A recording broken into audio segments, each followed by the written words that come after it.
Well, hello, friends. It is Monday, and I have a lesson for you. It's our last lesson where we're going to be doing abstract art, and we are going to be learning about two artists, and one is Wassily Kandinsky. It's spelled it's pronounced Vasily, not Wassily, because he is Russian, and he's from Moscow.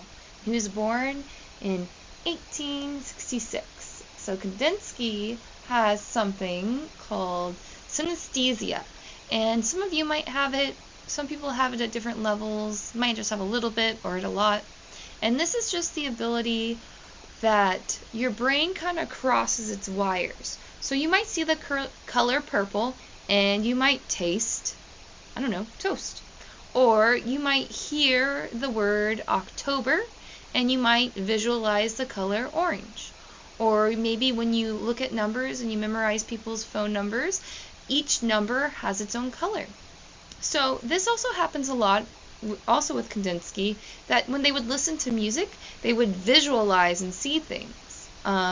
So when their brain is getting crossed with hearing and their visual. So they just have a unique brain. And a lot of artists have this, actually.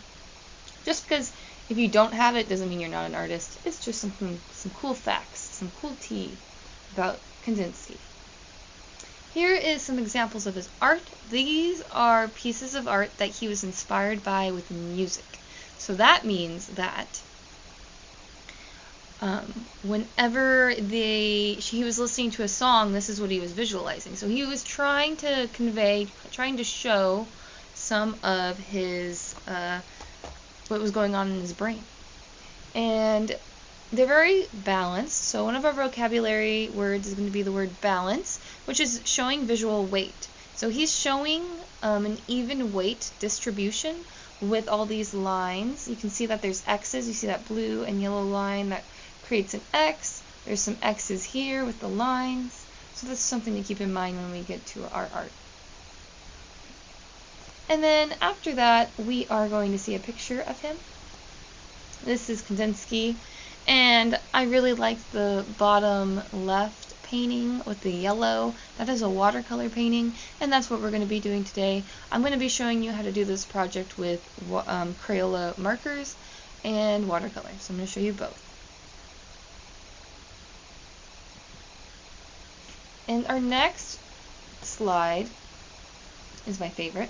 It's showing some art of Kandinsky's through a time lapse. So this is like a timeline. So his early artwork is that very first photo where you see like a castle in the hills and the sky. It's very photorealistic, so it looks like you're there. It looks real.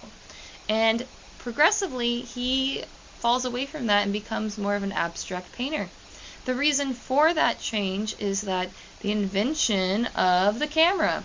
So the camera changed artists' jobs. So before, way back before cameras, artists wanted to draw and paint as realistic, as real as possible. They wanted the fruit to look as real as possible, and people's portraits, because they did not have a camera. But since the invention of the camera, you can notice he kind of changes his tune. He starts painting things showing emotion, trying to convey his synesthesia, where he felt and saw things others didn't. So then we see the second picture. You can still tell it's a house, but these houses and the people in the corner probably didn't actually look like that. They weren't actually lime green houses or bright pink and yellow houses. So he tried to express himself through color, and he's experimenting, which is very important to do as an artist. Then we get to the third painting. Those are still houses and trees, but they are even more warped and different. And he's really experimenting with playing around with not doing so much realistic painting, more abstract painting. And then we get to the bottom four, which you really see the repetitive sort of circle patterns, which he's known for. And yeah, he's totally in his abstract era. And this was all due to cameras. So now we're going to talk about Mary Ellen Butte. Mary Ellen Butte is one of those artists no one talks about, and that's why I'm bringing her up. She actually used cameras, and so she was really popular. She did most of her art in college during the 50s, the 1950s. And she created visual art. So it's kind of showing what synesthesia. I believe she had synesthesia. Just like Kandinsky, because she was so obsessed with showing what music could look like. And she would use technology for that, which was like unheard of in that time. She's a real pioneer, which means she was the first to do it. So she would use lasers, and she would use these old cameras and overlaying things and creating something called a color organ, which is that picture shown earlier with the knobs, like an old TV. I'm sure you've never even seen a TV with knobs, but they used to have them. So that is Mary, and we're going to do a video. So the video worked fine for the other class, so I'm just going to play it. If it is not coherent because I am filming this, you can just look it up. I'll attach it to like the description in the video. So I'm going to go ahead and play it.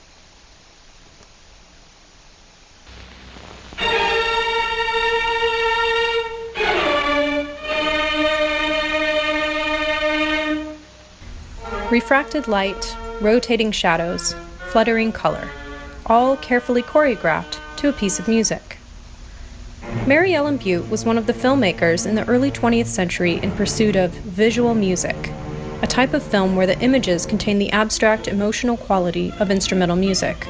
Most often, these films presented non-figurative shapes choreographed to a classical composition. Mary Ellen Butte made around a dozen such films between 1933 and 1953. Originally from Houston, Texas, Butte studied painting at the Pennsylvania Academy of Fine Arts. As a young student, she attempted to capture musical forms through visual means, but found that painting was inadequate to the task.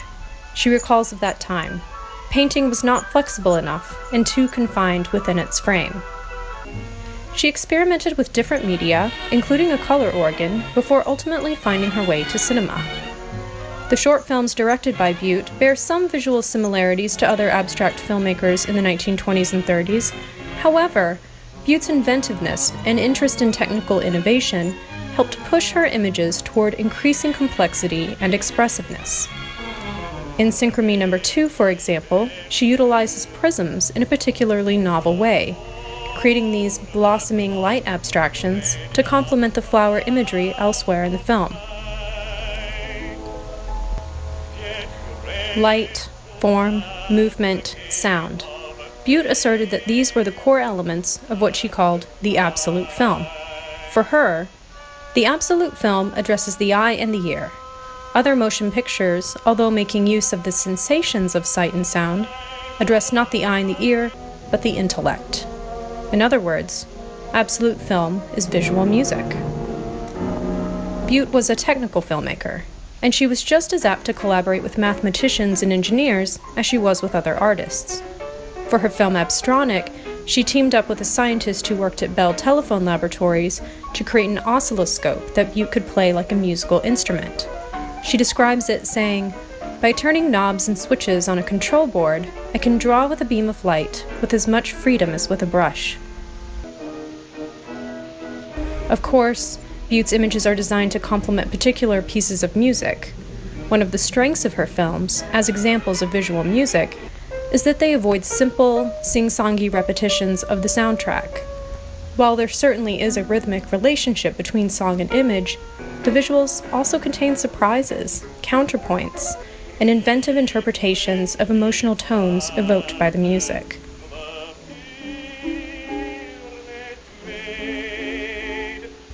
They are synesthetic without being redundant. I'm Laura Ivins. Thank you for watching. So I find that video really fascinating. It's kind of giving a glimpse into what maybe people with synesthesia might see. And that's why Kandinsky also did some art in that style. So I saw some similarities. That's why I wanted to show that video. Okay, so we're going to be talking about balancing our art. So we have to look at these two photos. This first photo, it says unbalanced. So we see a human figure and a tree, and it's both on one side. We don't want that. We want to spread things around. So a balanced piece of art would be a human figure on one side and a tree. And that can be kind of done through through anything, even shapes like we're going to do, because we're not going to be painting trees or people. We're doing abstract art. So unbalanced with space. So this is what unbalanced with space looks like. If you notice all those circles and lines and rectangles, they are all in one sort of area of the page. And we don't want that. We want it to be spaced out, not all in one corner. Here's another example of what we should not be doing. This is unbalanced with color. All the red is on one side, all the purple is on one side. This is with objects. All the large objects are on one side and all the small objects are on the other side. We need to mix that. We need to mix that up. And then here is one more example of how to balance artwork. If you notice, everything is in the center and it is making an X form. So we need to make an X or a line to kind of gauge what we're going to be doing. So let's grab our warm-up sheet. I'm going to stop sharing this. You should have a blank sheet in front of you. And let's get to it. And I'm going to flip that around and fix this. Okay, so it's synesthesia. Balancing is visual weight. So we're going to be using color, space, and objects to move it around the page to make it balanced. We're going to talk about design, which is organizing those small details. And let's get into our warm-up. And we need a blank piece of paper. And I would prefer everyone to use Sharpies. If you do not have a Sharpie, that is okay. We can use a black marker. We just won't use water because the marker will bleed and will look something sort of like this. So this is with Sharpie. You notice the water does not affect it. So that's water. This is what happens when you use Crayola black marker. It kind of like disintegrates. Unless you want that effect. I mean, it's a cool effect. I'm not opposed to it. It's just not going to look like Kandinsky's kind of artwork. But if you ever want to experiment at home with that, totally go for it. So, this is watercolor and this is Crayola marker. It almost does the same thing, just we don't want to use the black Crayola. This is Crayola marker with the watercolor, and you notice it kind of gives like this interesting circle, which is actually really similar to one of Kandinsky's artwork, so I kind of like it. But we're going to prefer Sharpie, okay? Less bleeding. And there are ways to use markers. So if you want, we're going to do some thin lines. The key to having thin lines is to hold your pen straight up and down. Do you see how my pen is straight up and down? And we're just going to make thin lines. And then if we hold our marker to the side, so I was holding it straight up and down, now I'm holding it to the side. We're going to be using the side of our marker, and it makes thicker, much thicker lines. And if you want even thicker lines, you can make a line and make a line right next to it, and then make another line right next to it. And that's how you make a weighted line. So this line has more weight. Okay? And after that, I want you to start making think of like an L laying on its back. So make an L, like a capital L, laying on its back. And you're just going to taper down and kind of make like this triangle shape. Because this is a shape we find in Kandinsky's work a lot. And you just color that in. You don't have to color it in all the way because this is just a warm-up. But in Kandinsky's work, we have a lot of these kind of lines that start off very weighted and then they kind of taper down. We also have a lot of curved lines that start big and then get smaller and then big again. So let's practice some of that. Let's do one with a thin line. And then let's do one with a thick line, so a more weighted line. He also has, he often has a line going through it, kind of like a heart monitor. That's what it kind of reminds me of. And inside of these things, he would add polka dots. He would add vertical lines. He would add diagonal lines. He would add horizontal lines. He might even make a checkered pattern inside. He might make some of these a lot thicker, and we would just make it like this, a more weighted sort of line. What else would he do? He would even draw things over them like that. He was really into like starting with one size object or shape and then getting smaller and smaller and smaller. So we could practice that. We could do that with squares. A life hack for squares is you always start with left and right lines, and then you give it a house and a floor, and it just looks better than when you try to draw a square like that. Anyway, so he would make consecutive kind of like squares, bigger and smaller. And what else would he do? He did these cool kidney bean shapes, so we can practice some kidney shapes. Red kidney beans are one of my favorite beans, especially in Topper's salad. Have you ever guys been to Topper's Pizza? They have the best salad bar. Love them. Okay. And we have more room on the bottom, hopefully. And what we're going to do with that is go ahead and we are going to create a checkered board. So we're going to do a big square. So find a big portion. We're going to do a big square. I always like to do the right and left. Then you can kind of see if you need to add a little more to one side. Make it an even. Oh, but that's okay. This is just a warm-up. And we're going to make some vertical lines. And we're going to make horizontal lines. And I used to love, well, I guess I still do. I used to love drawing checkered board patterns as a kid. So I'm going to show you a really easy way to do that. What you're going to do, it's really easy to, when you're doing checkers, is to forget where you're supposed to color in. So one key to do that, to make it so you don't mess up, is the black squares are always touching corners. So what I like to do is I like to make dots that go up in a diagonal. And then you skip. So you're not going to put a dot here. You skip to the next one. And I started with this one, so I'm not going to put dots here. I'm going to put dots here. And skip a line and do here. And then you know which ones to shade black. And they will always be touching corners. So it's really easy to forget where you're at sometimes. And you don't have to color them super nice because this is just a warm-up. We're going to practice another thing. He likes to do circles that have lines going through them, kind of like that. He also likes to do that with squares. So we can kind of mimic that. There's a lot of that. What other shapes does he do? Definitely just practice making a line and then kind of like making it look like a 7 or an L. And then just tapering it down. He does a lot of these lines. Alright, I think we're good with our warm-up. Okay, so I'm going to show you some examples of some people's artwork. Since this is a video, you can go ahead and stop it if you want your students to just kind of gaze upon it.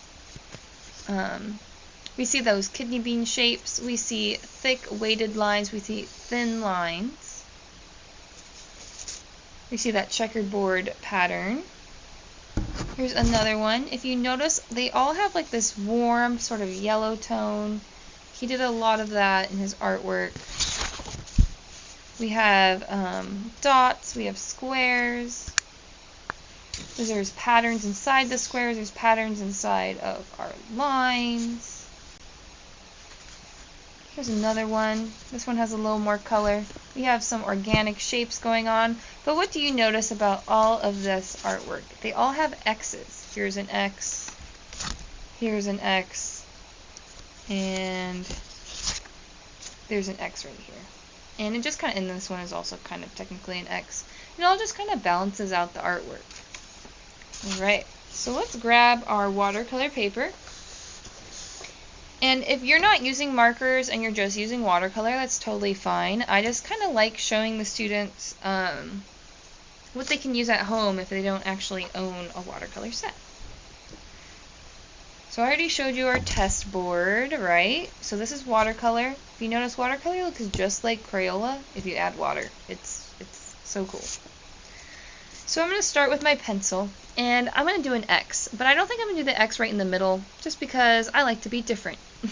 And if it's right in the middle, it's kind of, let's see, I wouldn't say boring, but your eye doesn't travel, okay? It's expected to have the X in the middle, so let's kind of be unexpected, and let's kind of do the X towards the top, or maybe you want to do your X towards the bottom. It's up to you.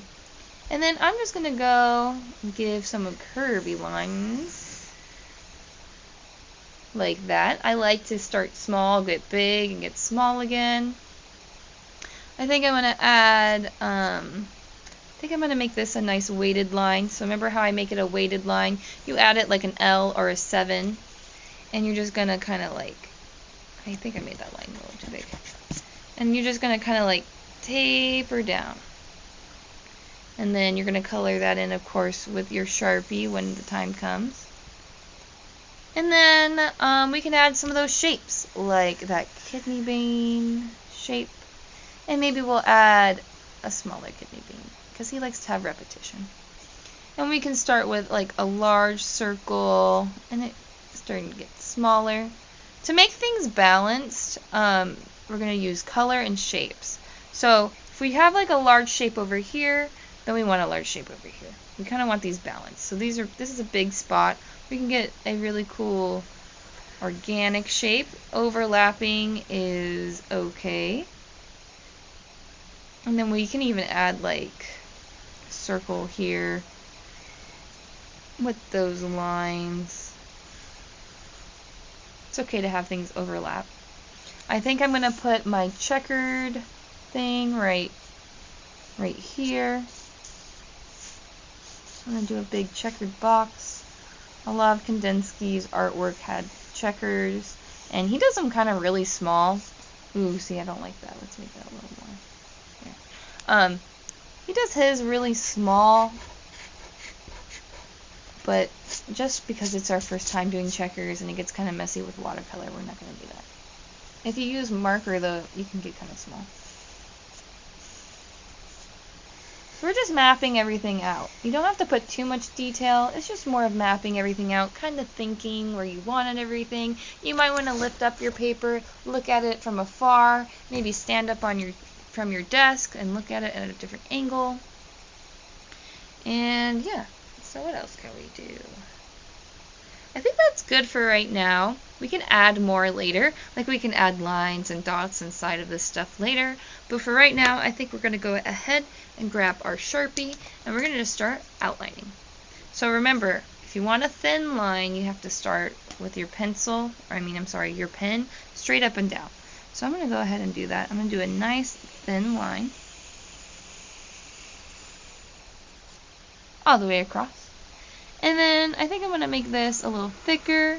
So I'm going to use the side of my marker. And it's okay if you do that, because maybe I do want this to be a little more weighted. So maybe I just want to make this a little thicker. And then we keep going. And I think I'm going to make this a little thicker right here too.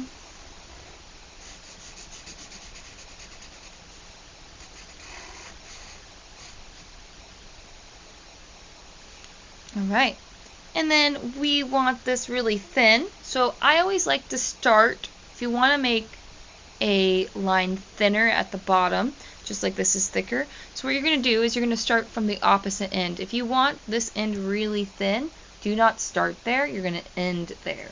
So you're going to come here, make a line, a little less pressure, and it gets really, really thin. And then we're just going to kind of color this in. And we have to decide, do we want this to be seen? Which I think we do. So this organic shape creates another shape right here. And I think I want to leave that. So I'm just going to have that shown. And I might even leave that white. Kind of showing like some negative space, a lot of depth. Remember we talked about depth last week? Let's color that in.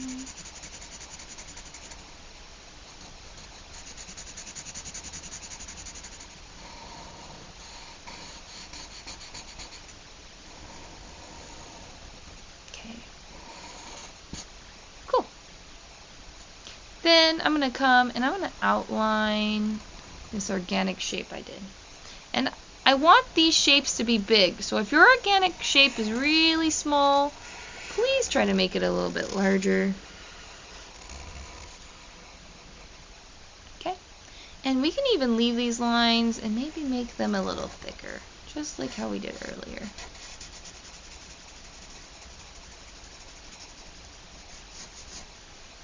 I'm going to do the same thing right here.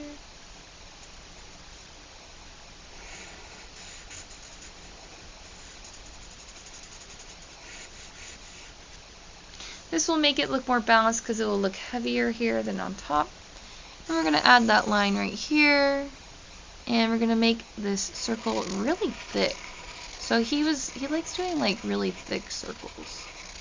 Just make it kind of thick. And then we're going to make that line go all the way.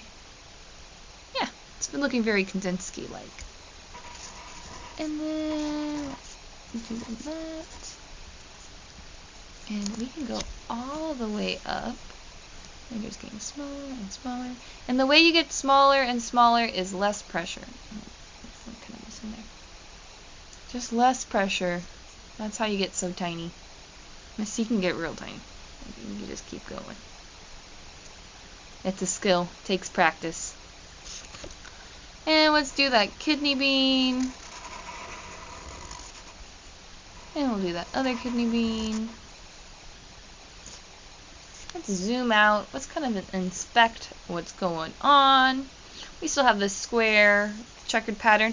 And remember, you start in one corner and you make dots, and you skip a row, and you make dots, and you skip a row, and you make dots, and then you make a dot. And that will help you with knowing where you're going to put the black squares. I think this square looks kind of lonely all the way over here.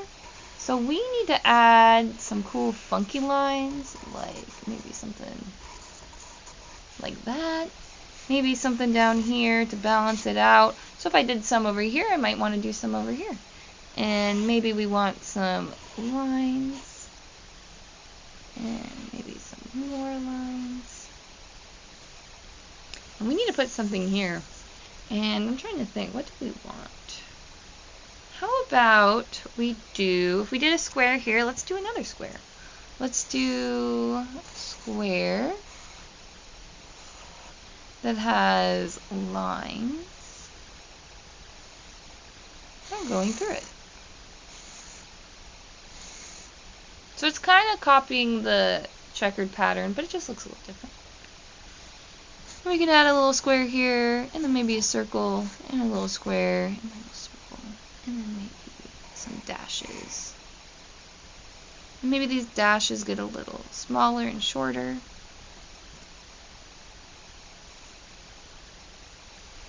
And maybe I'll do the same thing over here.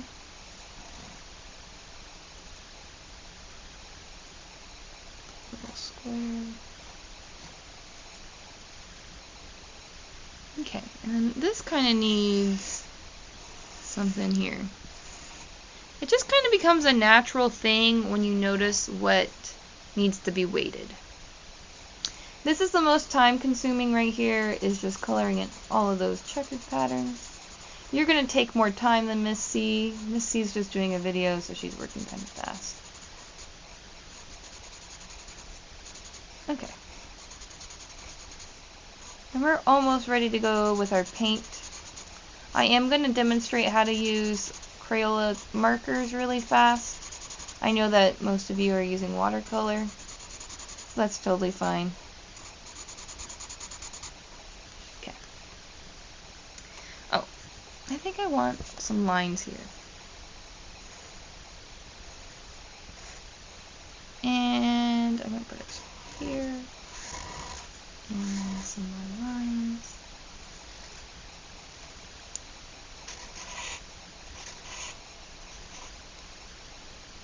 I kind of don't like how maybe I'll make it a little thicker.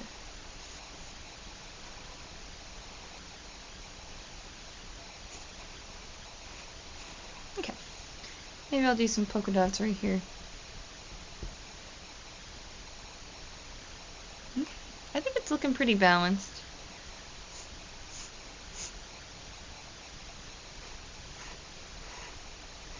Okay. So I think we're ready for our marker and our paint. So most of you are going to be using watercolor, which is fine. I just want to show everybody how to use these washable markers. So Kandinsky liked to use yellow and blue for his background, so I'm going to use yellow. And I'm also going to use some orange, because I think it looks really cool. So this is how we make something look balanced. If we're going to do yellow on this side of the X, we're going to do yellow on that side. If we do blue and purple on this side, we're going to do blue and purple on that side. So we want our warm and cool colors to be the opposite. So our warm colors here, warm colors on that side of the X, cool colors on that side of the X, cool colors on this side. So I'm going to do our warm colors first. I'm going to come in with this orange. And this is only doable if your marker, the black marker, is Sharpie. If you're using black Crayola marker, it will bleed and it won't look as nice. So just be aware of that. You can only paint over it if you are using Sharpie, not the Crayola marker. I do have an example of what that looks like. Let me just find it. I think Miss C misplaced it. Did she put it over here? Well, unfortunately, I don't know what I did with it, but that is okay, because we are all using Sharpies. If you guys do not have Sharpies, you can always message me, and I'll get you some. Okay. Then you're going to come, and you're just going to go a little thicker with your yellow. Add some yellow here. Add some yellow here. And here. Okay. Now we're going to grab our brush and we're just going to add some water. So just get your brush wet. And I'm going to zoom in so you can see what happens. And it works just like watercolor. And it's a little less messy.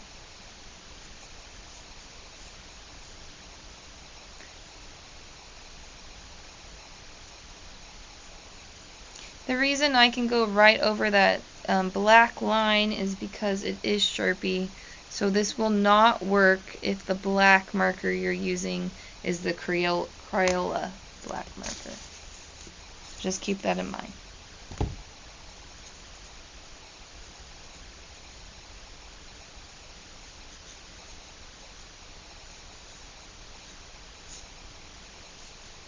Alright, and we're not coloring the whole thing yellow. We're not getting all the way to the edge of the paper with yellow, because that's not what Kandinsky did. He kind of let the paint dissolve into the white paper. Okay. And like I said, if we did yellow on one side of the X, we're going to do yellow on the other side because we want to create a balanced looking piece of art. So I'm just going to come in with that orange again and that yellow. Now, we could do the same thing. Actually, I could show you with the watercolor. So I'm going to switch to watercolor because I forgot. So we're going to use our watercolor palette instead. Now, I did do a video on how to take care of a watercolor palette. Make sure you have a paper towel. And we're going to do the same thing. You can maybe you guys can watch it before this video. I don't know. But we're just going to come and we're going to add that orange paint.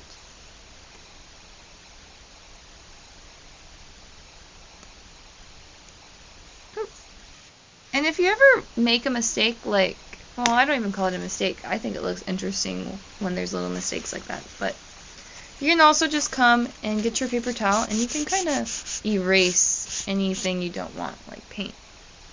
Okay. I want to move to my yellow paint, and we need to make sure you clean your brush off really nice before you go into the yellow. So I'm going to go ahead and paint with some water really fast to kind of like saturate this page. I don't want the kidney bean to be yellow, so I'm going to not paint the water inside the kidney bean shape. And I'm going to come with my yellow. Now I still don't want the color to go all the way to the edge of the white paper. I kind of want that white to still be shown. But you can have your yellow come all the way out here. Okay, looking good. Alright. After that, you are going to figure out our cool colors. And for our cool colors, I want to start with painting with just water. So hopefully you guys can see that, is that I'm painting with the water first. And I'm going right over that Sharpie. You can only go over Sharpie with water because it's Sharpie. You can't do that with the Crayola black marker. Okay. Then I'm going to come and I'm going to go with purple first. I'm just going to dab it with some purple and kind of move it in. And you can kind of do your own shape with the paint. You don't have to have it touch the lines. You can kind of have it create its own little shape.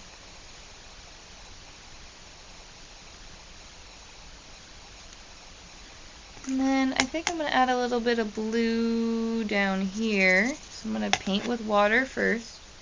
I'm going to come with our blue. I'm going to add some blue right here.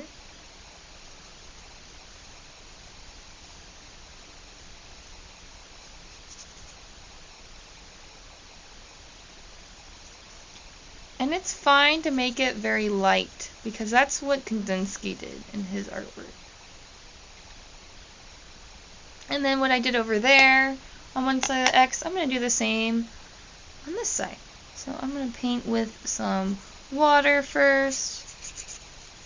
And then I'm going to come in with that purple. And you see the paint will follow and leave what you do not paint with water white.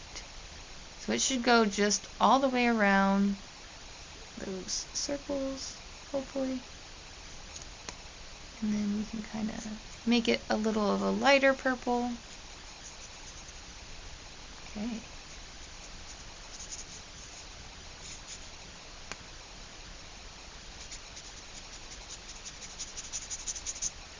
Looking cool. You can saturate and make the purple lighter with more paint, with more water. And if you want the color to be a darker purple, you add more paint. I'm going to add a little more blue. I'm just going to add some blue into that purple. That creates kind of a cool. You kind of just have to let the paint do what it wants. Don't try to control it.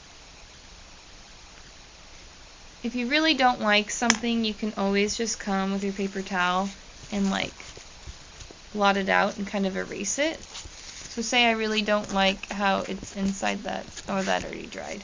But say you didn't like it inside of that square, you can just kind of wipe it out.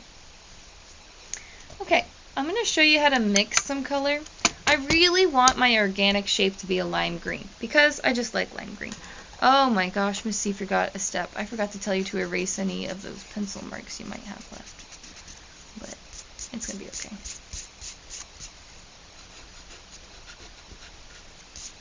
Okay.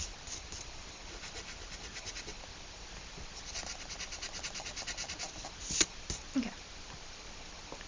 So let's make some lime green. What you're going to do is have your brush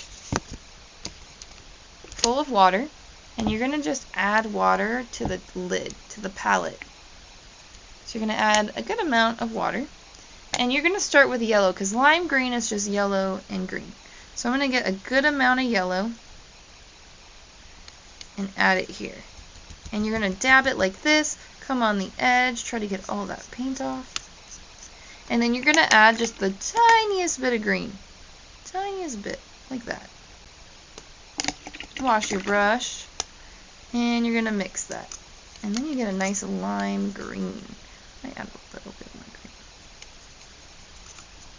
Okay. And I'm just going to go ahead and paint that organic shape lime green.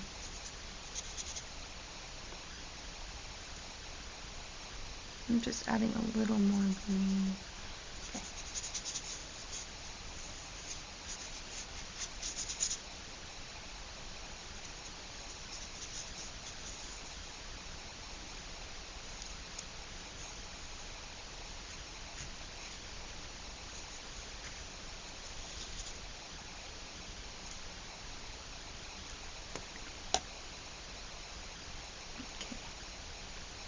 What Miss C just did is she just added a little bit of that dark green in there.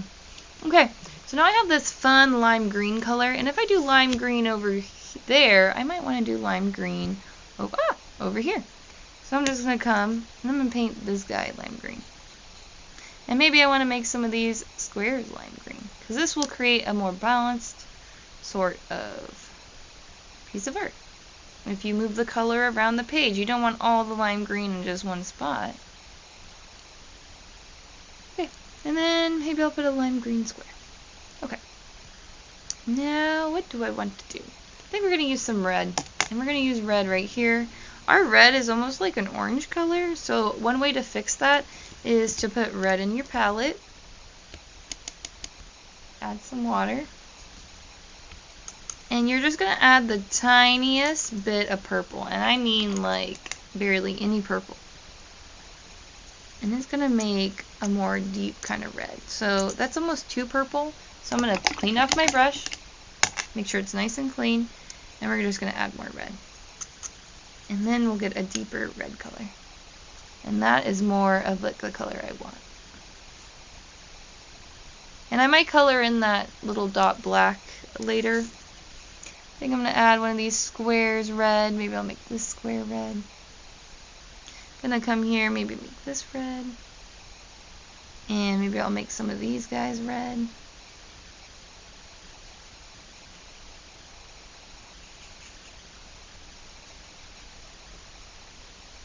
Maybe I'll add some red right here. It looks kind of cool when you leave white inside of things too. And I'm just going to come here and add a little red.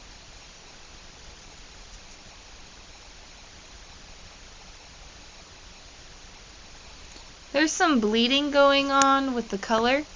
If you don't want that, which I like, but you might not like it, you can just kind of dab it and get rid of it, and then you can go back over that with lime green again after it dries. Kind of erase that little red dot if you don't like it. Add some more of that green. Okay. What else do we want to do? It's almost done. I feel like it's pretty done. I think it'd be kind of fun to add a little more of that lime green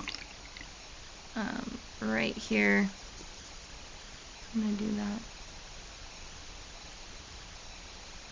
Maybe one here and one right here. And I'm going to kind of come in with more of that lime green right here.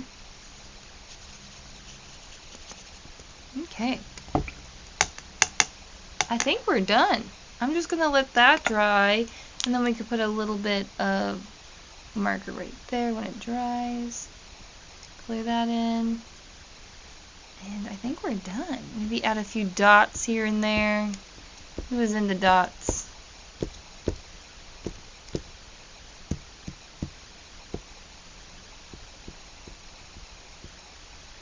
And you know, I think we look pretty good. I think we are done with our Kandinsky. We just have to let it dry, write your name on the back, and you are good to go. So great job, guys.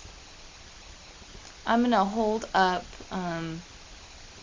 some of that art that I had earlier, just so we kind of have like an idea from far away.